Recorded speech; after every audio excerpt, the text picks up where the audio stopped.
hablábamos la semana pasada, ¿se acuerdan? Hablamos de sola, ¿se acuerdan qué? Escritura. ¿Se acuerdan que los protestantes dicen que todo tiene que estar escrito en la Biblia? Demostramos que no todo está escrito en la Biblia. ¿Se acuerdan dónde está la Asunción de la Virgen María? ¿En qué capítulo está?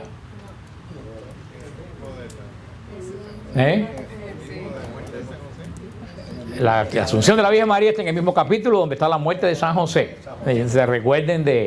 Recuérdense de eso. Como ellos no pudieron demostrar ellos no pueden demostrar que la iglesia no tiene base apostólica, porque la iglesia tiene base apostólica. Como no pueden ellos demostrar que ellos tienen base apostólica, entonces ¿qué hicieron? Desaparecieron la iglesia. ¿Y qué es una teoría protestante? Que la iglesia es, ¿se recuerdan qué cosa? Invisible.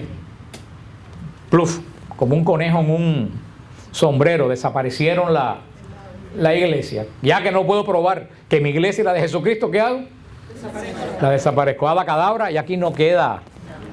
Lucas 10:16 dice: quien a vosotros escucha, a mí me escucha. Y quien a vosotros rechaza, a mí me rechaza. Y eso lo decía no para nosotros, yo me lo puedo apropiar yo, pero eso no me lo dijeron a mí. ¿Tú sabes quién le dijeron eso? A los 12 apóstoles. No se lo dijeron a ti, a mí, se lo dijeron a los 12 apóstoles. ¿Qué es lo que quiere decir? Que esa promesa se le hicieron a la iglesia, porque la iglesia tiene base apostólica. La iglesia fundada por Jesucristo, no tenemos la menor duda que la iglesia fundada por Jesucristo es el cuerpo de Cristo, cuya cabeza, ¿quién es? ¿Quién es la cabeza? Jesús. Y nosotros somos el cuerpo. Lo dice Efesios 1. Si van vamos a ver la Biblia bastante veces. Si van a la carta a los Efesios 1. Si todos trajeron, todo el mundo trajo su Biblia. No trajeron su Biblia. Ya como hace tanto tiempo que no vemos la Biblia, ya la gente ha perdido la costumbre. Yo quisiera ver si ustedes salen sin la licencia de... Cuando alguien sale sin la licencia de conducir y se da cuenta que no la tiene, ¿qué hace? Eso debía pasar con la Biblia. Como dice American Express, no deje la casa sin ella. Yo tengo una en mi carro y otra en mi casa. Efesios 1, versículo 22, dice, Efesios 1, 22, sometió todo bajo sus pies y lo constituyó cabeza suprema de la iglesia, que es su cuerpo, la plenitud del que lo llena todo. ¿Qué es lo que dice Efesios 1, 22, 23? Que Jesús lo sometió todo bajo sus pies y se constituyó el mismo, ¿qué cosa? Cabeza. ¿De quién? De la iglesia. ¿Y qué dice que es su iglesia? Su cuerpo. O sea, tenemos que tener primero todo el mundo grabado esto. La iglesia es, ¿qué cosa? El cuerpo de Cristo. Ahora viene la segunda pregunta, y ahí es donde está la base, de toda nuestra fe. ¿Qué tipo de cuerpo tiene Jesús? A ver, glorioso, espiritual, ¿qué más? ¿Quién da más? Humano, ¿qué más? Divino, ¿qué más? Bueno, ya le han dicho muchas cosas, pero al final no. Cristo, no han dicho la palabra que es visible, dice Marta María. Cristo tiene un cuerpo encarnado. Y ese es el punto, ese es el centro de todo el cristianismo. Y se lo he dicho un montón de veces. Si tú quitas la encarnación de Jesucristo, no queda cristianismo por ningún lado. La encarnación, se lo he dicho un montón de veces, es el centro de la doctrina cristiana. Porque si Cristo no se encarna, ¿puede morir en la cruz? No. ¿Puede resucitar? No. Luego, entonces, la encarnación es el punto focal de toda la fe cristiana. Todo el Antiguo Testamento, ¿tú sabes lo que apunta? A la encarnación. Encarnación. ¿Qué quiere decir encarnación? Que Jesús tomó carne. ¿Jesús existía anteriormente a la encarnación? Sí. Por supuesto que existía. Es preexistente. ¿Por qué? Porque Jesús es Dios. ¿Pero existía en qué forma? Espiritual. ¿Cuántos nacimientos tiene Jesús? No, ustedes no saben lo que dicen. ¿Qué dicen en el credo? ¿Nacido de quién? Antes de... ¿Ustedes no ven que ustedes no saben lo que dicen en el credo? Antes de nacer en Belén, Cristo nació del Padre. ¿Cuándo? Antes. ¿Qué ustedes piensan? ¿Cuántas cosas dicen en la misa que ustedes no tienen ni idea que están diciendo? Y eso es teología pura. Quiere decir, no es que Jesús es creado. Jesús no es creado. Pero antes de todo los siglos. Fíjate que le cambio. Empieza el credo por la mitad, ustedes no saben seguirlo. Lo cual quiere decir que no lo sabemos de pura memoria. Nacido del Padre antes de todos los siglos. ¿Qué quiere decir antes de todos los siglos? Ante más allá que el tiempo existiera. Cuando Dios no tenía tiempo. Una vez a un sacerdote le dijeron, hablando de esto, ¿y qué hacía Dios antes de la creación del mundo? Y el sacerdote dijo, ¿qué hacía? No hacía nada porque no tenía tiempo. Porque antes de la creación del mundo no había tiempo. Ni para Dios. Dios no vive en el tiempo. Eso nosotros, yo dije la vez que nosotros no podemos entender eso, porque nosotros somos muy limitados. Pero Dios no vive en el tiempo. Para Él no hay tiempo. Porque el tiempo es moverse de un punto a otro punto. Cuando yo vaya a Israel, un martes de esto, que muchos de ustedes pensaron que era hoy, y no es hoy, evidentemente, yo voy a decir, de aquí a Israel hay 13 horas. Porque yo tengo un punto de partida que es Miami y uno de llegada que es... Ahora, si yo saliera sin llegar a ningún lado, ¿yo tenía tiempo? No. Por eso Dios está en todas partes. Dios no va de un punto a otro punto. Entonces no tiene tiempo. Antes inclusive que existiera eso, Cristo dice que nació, nacido del Padre, antes de todos, engendrado. No. Tú ves qué clase de teología hay en el credo. Y nosotros no nos percatamos la teología que hay en el credo. Si uno se sentara a meditar en el credo, no hacía falta ni coger clases de teología. Engendrado, no creado. Cristo no fue creado, fue engendrado. Un misterio que nosotros no sabemos. En un momento del amor de Dios, Cristo fue engendrado, no fue creado. Para nosotros es difícil de entender, pero no para el misterio de Dios. Por eso nació del Padre antes de todo, encarnado en el vientre y nacido entre nosotros como hombre. Porque cuando Jesús nace con nosotros como hombre, quiere decir, como dice Filipenses, vamos a Filipenses capítulo 2, versículo del 5 en adelante. Filipenses 2, 5. Sin buscar el propio interés, sino el de los demás, tengan ustedes los mismos sentimientos que Cristo, el cual, siendo de condición divina, no codició el ser igual a Dios, sino que se despojó de sí mismo, tomando condición de esclavo, asumiendo semejanza humana y apareciendo en su porte como hombre, se rebajó a sí mismo, haciéndose obediente hasta la muerte, y una muerte de cruz. Lo dice San Pablo. Cristo se despojó de su condición divina para asumir la condición. Se despojó de su condición, no de su esencia. Cristo sigue siendo Dios. ¿Qué dejó a un lado? Su condición.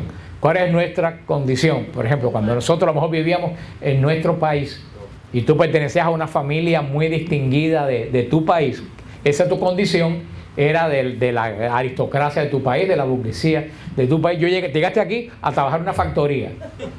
Te despojaste de tu condición social, pero seguiste siendo tú. Tengo este amigo mío de Colombia, que nos invitaba allá a Cartagena a predicar, Farid, yo lo conocí en Barranquilla, Farid, con manejadores, las nanas para cuidar los niños, con chofer, con una cantidad de asistentas que iban a donde quiera que se movía. Era un cirujano plástico espectacular de allá, un muchacho joven de Barranquilla. Tuvo que venirse para este país porque le trataron de secuestrar a un hijo, el más chiquito, y aquí estaba manejando un forklift y viviendo en un apartamentico en Fontainebleau. Farid se despojó de su condición de cirujano famoso y se puso a trabajar en un forklift donde nadie sabía ni que siquiera era cirujano. Pero él siguió dejó de ser cirujano. No, él se despojó solamente de su condición de social ser humano. Eso es lo que hizo Cristo. Cristo se despojó, diríamos, de su condición divina, de sus prerrogativas de Dios, de no cansarse, de no ponerse bravo, y se asumió nuestra condición humana, menos en el pecado. También lo dicen, usted puede leer el capítulo de San Lucas, versículo 7. O sea, tenemos que tener una cosa bien simple. Cristo es encarnado. Se hizo un igualito que nosotros. Por lo tanto, se hizo ¿qué? Visible. Cristo se hizo visible. Los apóstoles lo veían como un cuerpo visible. Jesús, y eso también lo estudiamos cuando estudiamos el credo, tiene dos naturalezas que no pueden ser divididas. ¿Cuáles son las dos naturalezas que tiene Jesús? Divina y humana. Jesús tiene esas dos naturalezas, están en Jesús totalmente unidas. ¿Se recuerdan cómo se llama esa unión de esas dos naturalezas? Unión y hipostática. Unión hipostática, hipóstasis. Quiere decir que la naturaleza humana de Jesús con la divina está tan ligada que tú no sabes dónde termina una y dónde comienza la otra. Es como si ustedes cogieran aceite de oliva y aceite de girasol y lo mezclaran en un solo pomo. Dime tú cuál es el de oliva y cuál es el de girasol. No hay forma que ustedes ni lo puedan separar ni lo puedan distinguir, porque todo así en Cristo, la humanidad y la divinidad. Decían los teólogos, todo lo humano de Cristo es divino y todo lo divino de Cristo es humano. Esa unidad de Cristo totalmente divino y totalmente humano, totalmente unida. ¿Cómo se llama? Unión hipostática. Entonces Cristo tiene una naturaleza, podríamos decir, está unida, pero podemos decir que tenemos una naturaleza que se ve y una naturaleza que no se ve. ¿Cuál es la naturaleza de Cristo que se ve? Pero acuérdense que la humana es divina también. Pero esa la podemos decir, la humanidad de Jesús está ahí. Cuando lo vieron caminar por Galilea. Pero sin embargo tenía una parte también que no se veía. ¿Cuál era? La divina. Los hombres que veían a Jesús en Nazaret, que veían a Jesús, pensaban, ¿qué decían? Ese no es el hijo del carpintero. O sea, no veían en él nada extraordinario. Un hombre hasta que comenzó a hacer signos. Pero mientras, si lo veían caminando por la calle, no tenía una aureola, ni tenía, como alguna gente que echan escarcha y plumas, y no tenía nada de eso. Mira, a mí ahorita tocando aquí se me cayó un diamante. Así que si alguien lo quiere para mi proceso de canonización, lo puede. Yo no sé dónde cayó. Me dice, así me cayó, digo yo, ojalá fuera de verdad. Parece que anduve por algún lado, abajo de la capa de algún santo, me cayó en la cabeza un diamante. Menos mal que no fue otra cosa, que fue Por eso, la iglesia, y quiero que entiendan esto, la iglesia que acabamos de leer en Efesios, la iglesia es el cuerpo y Cristo es la cabeza.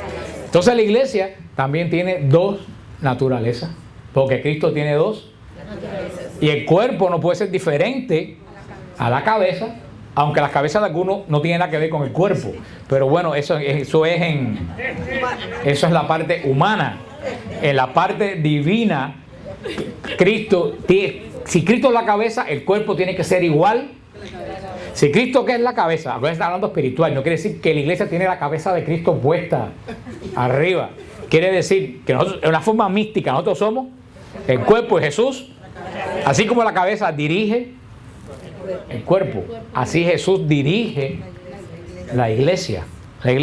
Si Jesús tiene dos naturalezas, la iglesia, que es el cuerpo, también tiene que tener dos naturalezas. ¿Ustedes no ven la lógica de eso? La iglesia como Cristo tiene que tener una naturaleza divina y una humana. De esas dos naturalezas, una se ve de la iglesia. ¿Cuál es la que se ve? Que somos nosotros. Y tiene la naturaleza divina, que no se ve. ¿Cuál es la naturaleza divina? A ver. El Espíritu Santo, que está santificando toda la iglesia y dándole vida. Ustedes ven, ustedes entienden lo que yo les digo. La iglesia tiene dos naturalezas, una invisible, que no se ve, que es la divinidad, y una visible, que se ve. Eso lo explica inclusive la Sagrada Escritura. Fíjate cuando dice Efesios 5, del 25 al 29. Maridos, amad a vuestras mujeres como Cristo amó a la iglesia y se entregó él mismo por ella para santificarla, purificándola con la palabra en el baño del agua. Es lo que dice, a fin de presentarla delante de sí mismo como iglesia gloriosa, sin mancha, ni arruga, ni nada semejante, sino santa o inmaculada. Esto lo leen, a mí me da risa porque esto lo leen en las bodas. Porque pensando que se refiere al matrimonio, y no se refiere al matrimonio, se refiere a Cristo y a la iglesia. Y a la iglesia. Pero fíjate lo que dice, a fin de presentarla delante de sí mismo como iglesia que gloriosa, sin mancha, sin arruga, ni nada semejante, sino santa e inmaculada. ¿A qué naturaleza se refiere eso de la iglesia? A la divina. A la divina. Sin mancha, sin arruga, santa e inmaculada. No es la parte humana, porque fíjate lo que dice San Lucas, lo que dice San Lucas 17:1. Es inevitable que sobrevengan escándalos, pero hay de aquel por quien vengan. ¿A quién se refiere esa parte? ¿A qué naturaleza? A la humana. ¿Se dan cuenta de lo que les digo? Hay una naturaleza de la iglesia que es santa e inmaculada. Como el hecho, cuando dice ustedes que la santidad de la iglesia no viene de la suma de la santidad de nosotros. La santidad de la iglesia viene de la santidad de Dios. Esa es la parte que no se ve de la iglesia. Pero dice Cristo, tienen que haber escándalo. Pero hay. Cuando Cristo dice hay, hermano, agárrense. Hay de quien los provoque. Hermano, cuando digo esa palabra, yo doblo rodillas por los sacerdotes. Hay que orar por los sacerdotes. Y algunos piensan que el escándalo de los sacerdotes es los escándalos sexuales. Eso es mínimo en el sacerdocio. En Estados Unidos no llegaron ni a 0.1% de todo el clero, los escándalos sexuales. No llegaron a 0.1, yo tengo la estadística. No llegaron a 0.1. No debió haber habido ninguno. Pero si en Miami el 0.1 de la población tiene catarro, ¿quiere decir que hay una epidemia? 0.1, estoy seguro que hoy en momento hay más de 0.90% de Miami con virus. Y no hay estado de epidemia ni nadie dice que Miami está en cuarentena. 0.1 de los sacerdotes de Estados Unidos fueron acusados, no fueron probados, fueron acusados. De ahí quita a los que son. Pero hermano, hay otro problema muy grave en el clero que también es escándalo. Hay otras muchas cosas que es escándalo. Y no voy a decir santo para que nadie se asuste y no le intenten temblores a nadie, pero lo que va me he enterado de 2 casos que han ido a buscar sacerdotes para ver a moribundos que se están muriendo y han dicho que están muy ocupados, que no pueden ir. Hermano, eso es escándalo grave. En mi época, a la hora que le tocaban la puerta a un sacerdote, salía corriendo porque para esas personas que están muriendo es de vida. Si alguna de esas personas se murió sin asistencia espiritual, hermano, yo no quiero estar por los alrededores del sacerdote que negó esa asistencia espiritual. Eso sí es un escándalo. Eso sí es un escándalo. Y otro cuento que me hicieron, una persona que se fue a estaba en la línea para confesarse, el sacerdote pensó que se había terminado y salió cuando y volvió a entrar. Eso es escándalo. Como escándalo también damos nosotros a otros niveles, con más genio, con malas respuestas. Y después dice todo el mundo, mire, se va a la iglesia, eso es católico. Dice Cristo, en la iglesia tiene que haber escándalo. Pero hay de quien los provoque.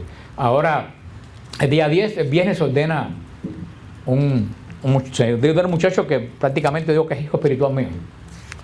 En el sentido que yo lo conocí a través de EWTN hace muchos años. Tenía 18 años y yo le llamé varias veces a la Argentina.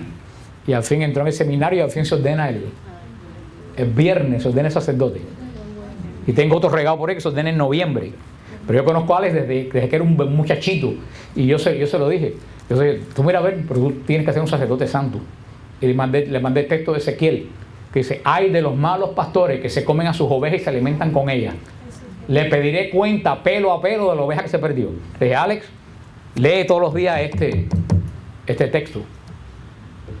Y procura ser, no seas un profesional del evangelio, sea un pastor de de tus ovejas. Pero eso que se me fue santo del cielo con esto que le estaba diciendo, queda claro que esto que dice Jesús es inevitable que sobrevengan escándalos, pero hay de aquel que los provoca. Eso no se aplica al lado divino de la iglesia. ¿Se aplica a quién? Al lado humano. La iglesia tiene dos naturalezas. ¿Ustedes habían pensado eso? No, yo tampoco, hasta que me paré. Qué descarado tú eres, que tú si te voy a dar con la Biblia en la cabeza y con la cruz de San Benito, te voy a dar en la cabeza a ti. Mira, a la gente de la televisión que estoy jugando no vayan a pensar que yo le doy golpe a la gente aquí, que sería lo último. Escándalo, estoy dando escándalo. Yo mira, Fran maltrata a la gente que va al grupo. Fíjense, hermano, cuántas debilidades rodearon al grupo de Jesús. Uno lo traicionó. O sea, Judas Iscariote. Uno lo negó, no una vez, lo negó 3 veces. Otro dudó de él. ¿Quién? Tomás. Si no veo, no. Todos se alejaron de él el viernes. Mira tú cuántos escándalos rodearon el grupo que convivió con Jesús. Ahora imagínate, 2000 años después, sus sucesores. Pero hemos hasta ahora visto algo usando el sentido común, que es el menos común de los sentidos. Resumiendo, Jesús tiene una sola naturaleza divina y una sola naturaleza humana. Ambas en posesión de una sola persona. Y ahora yo me preguntaría, ¿cómo es esa persona? Entonces, ¿Jesús divina o humana? Pudiera decir que las dos cosas, pero yo diría que es divina. Porque Jesús es Dios con dos naturalezas, pero él es totalmente Dios, es Dios. La naturaleza humana de Jesús se divinizó también. Pero bueno, para no enredarle más de lo que están enredados, vamos a quedarnos con las dos, porque ya veo algunas caras ahí, como dice, está echando diamante hoy. Por lo tanto, las dos naturalezas de Cristo no pueden ser separadas una de otra. Por lo tanto, la iglesia, su cuerpo, posee igual las dos mismas naturaleza. Un lado es santo e inmaculado, mientras el otro es de humano y de pecadores. La santidad está en la parte divina y los pecados están en la parte humana. Después de todo esto que hemos dicho, viene la pregunta: ¿cuál es el propósito de la iglesia? A ver, despachen, entonces digan cuántos disparates a ustedes se les pueda ocurrir. ¿Cuál es el propósito de la iglesia? A ver. Bendito sea Dios, bravo. No tanto, le voy a dar punto porque lo dijeron cerca, aunque es la misión de la iglesia. Óiganlo bien, claro que es santificarnos, pero la misión principal de la iglesia, es salvar pecadores. Claro que es santificarnos, como dijo Micta, pero la misión esencial de la iglesia es salvar pecadores. ¿Ustedes se han puesto a pensar en eso? Porque pensamos que la misión de la iglesia es yo ir a la iglesia, yo comulgar, cantar en el coro. La misión de la iglesia es salvar almas. Y mientras peores sean, más trabajo tiene. Así que aquí no hay excusa. Si no, si fulanito es un perdido, ese es el primero que tú tienes que... Y mientras más tú pienses que más sinvergüenza es, más empeño tú tienes que tener en salvar esa alma que es un sinvergüenza, y que tú dices, ese no lo arregla ni el médico chino, ese es tuyo. Ese es tuyo. Tienes que comenzar con la oración. Nosotros no pensamos eso, decimos, ese no tiene arreglo, ¿qué es lo que hago? No tiene arreglo. Si ese no tiene arreglo, ese es el que tú tienes que orar por él, porque nuestra misión, y a la iglesia se le ha olvidado eso. Nosotros estamos aquí para congregar, no hay que bien nos sentimos aquí. Nosotros, la misión de la iglesia, cuando digo iglesia, no es del Papa ni los obispos, somos de cada uno que están aquí. ¿Cuál es la misión principal de ustedes? Salvar pecadores. Grábense eso, pero hoy en día no se habla de eso. Hoy en la iglesia no se habla de eso. La misión de la iglesia es salvar, y mientras peores sean, más hay que no desafarse el carro. Ahí es donde hay que meter. Para mirar cómo trabaja la naturaleza humana. Fulano sinvergüenza, lo mejor que hago es olvidarme del asunto porque ese no lo arregla.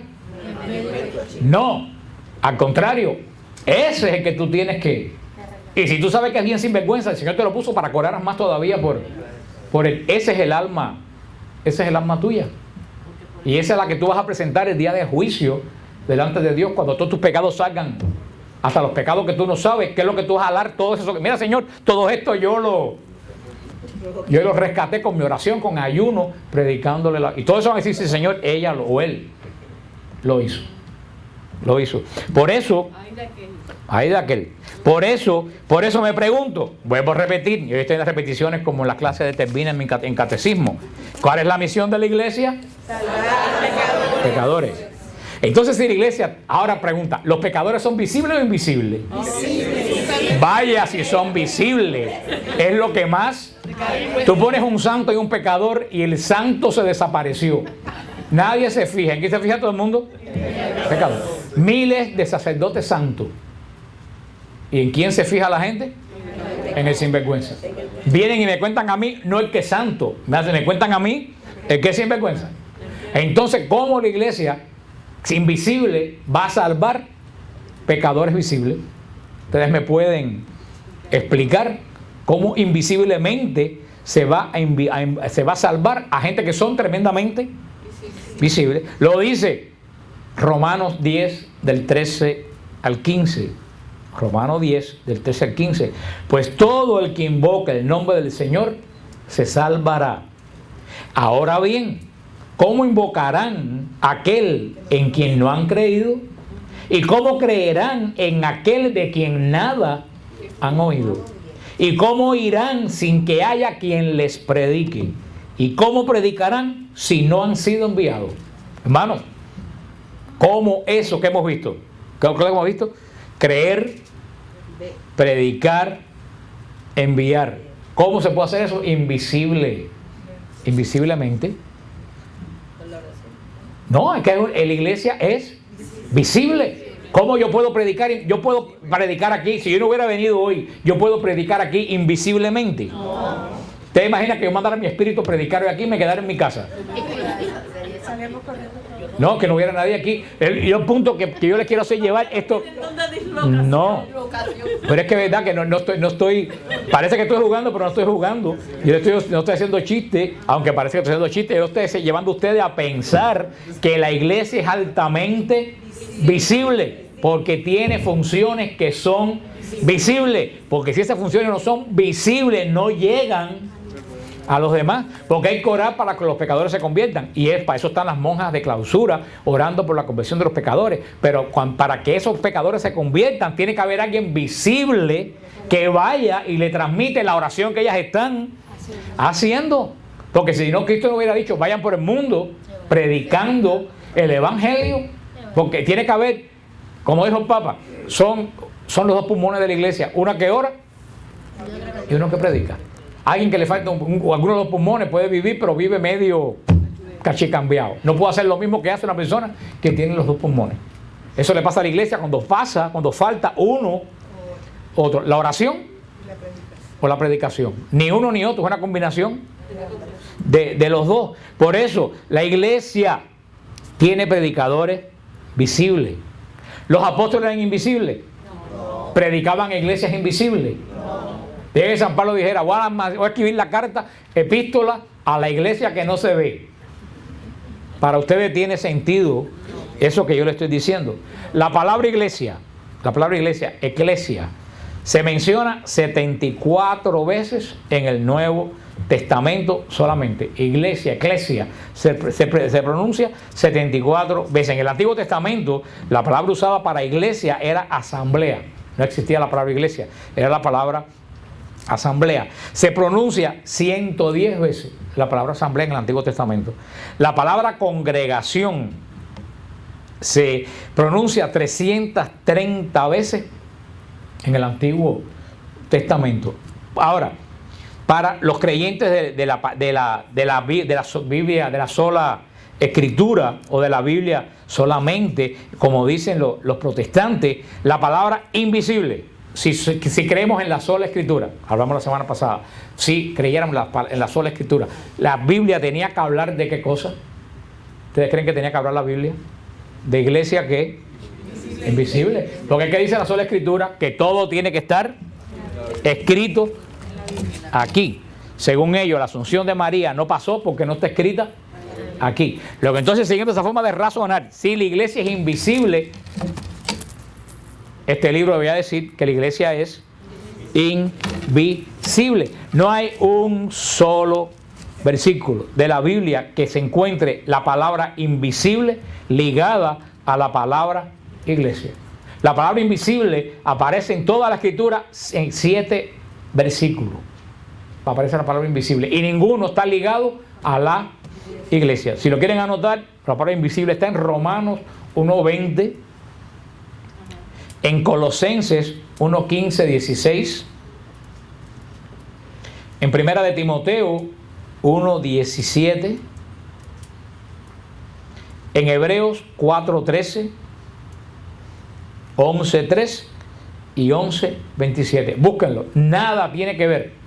La palabra invisible no está ligada para nada a la palabra iglesia, congregación. Por lo tanto, para un creyente de sola escritura debe ser muy difícil encontrar. Si tú le preguntas dónde dice en la Biblia que la iglesia es invisible, definitivamente no encuentran ese pasaje. Ahora, pero es muy curioso, yo siempre he dicho, las hermanas de otras iglesias tienen una doble moral para medirse ellos, para medir a la iglesia católica. Cuando se encuentran con un católico, ¿qué es lo primero que te dice? ¿Dónde está escrito en la Biblia? Pero entonces cuando tú le pides a ellos, ¿dónde está escrito? Ellos dicen, no, es que eso es interpretativo. Entonces ven acá, explícame. Cuando tú le dices, te dicen, no, Jesús tuvo hermanos porque está escrito aquí, mira, Marcos, los hermanos de Jesús. Tú dices, bueno, eso quiere decir pariente. No, aquí dice hermano. Entonces cuando llega la Eucaristía, tú le dices, mira, aquí dice mi carne es verdadera. Como dice, no, pero eso está hablando en sentido figurado. Ven acá. Eso es una doble moral. O todo se coge simbólicamente, o todo se coge a pie de la letra. Tú no puedes coger una cosa a pie de la letra y la otra cosa como simbólica. ¿Usted entiende lo que le estoy diciendo?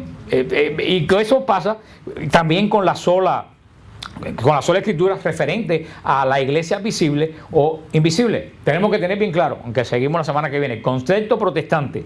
Porque una vez a mí, cuando yo estaba en los primeros pasos del Señor, hasta yo me tragué el cuento. Yo dije, hasta es un mapa, ¿verdad que sí que la iglesia es invisible? Porque son tan convincentes que hasta yo me lo llegué a creer. Tenemos que tener bien claro, porque eso tiene un poder tremendo de convencimiento. El concepto protestante de iglesia invisible no es bíblico. ¿Tienen eso claro? Y tienen que decirlo protestantes, enséñame dónde está. Ojo, porque ellos son... No, que iba a decir, van sagaces como su padre, pero no averigüen qué padre es el que yo iba a decir y no lo debo decir porque es muy mal. Ellos te van a decir, mira, aquí dice que la iglesia es espiritual. Espiritual no es lo mismo que invisible, porque yo soy espiritual y muchos de ustedes, o casi todos ustedes son espirituales y ninguno de nosotros somos invisibles. No se traguen el concepto de que espiritual quiere decir invisible. Hay muchas cosas espirituales que se ven, y recuerden en el retiro acá que fuimos a Tampa, que hubieron cosas espirituales que se oyeron.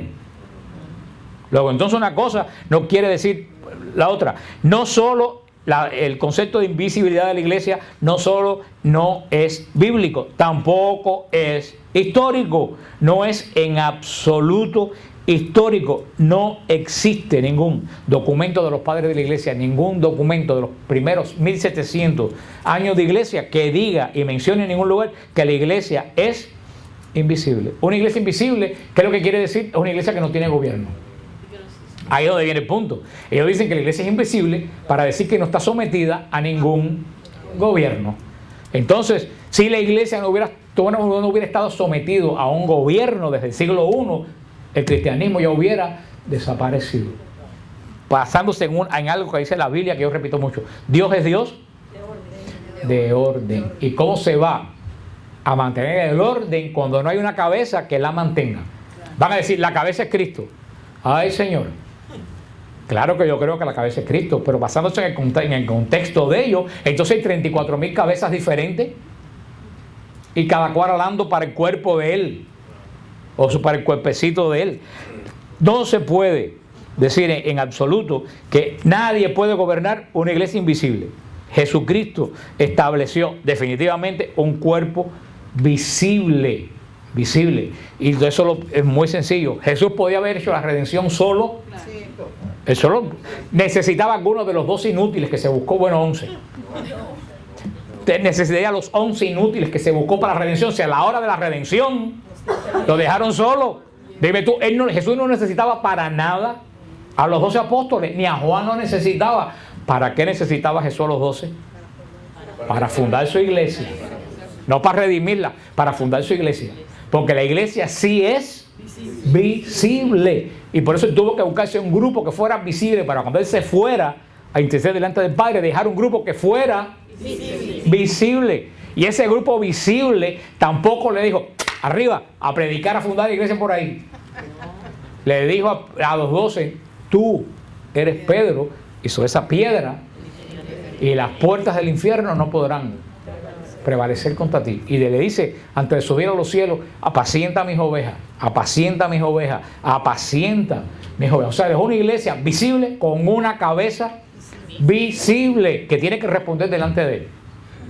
Y oren por el Papa, porque si un sacerdote de escándalo, imagínate los papas que han dado, no, gracias a Dios hace cientos de años que no tenemos, pero los papas que han dado escándalo, hay que orar por ellos, porque sabe Dios que todavía deben haber muchísimos por el purgatorio todavía, si no fueron a parar a otro lugar, porque el Papa no tiene garantizada la salvación.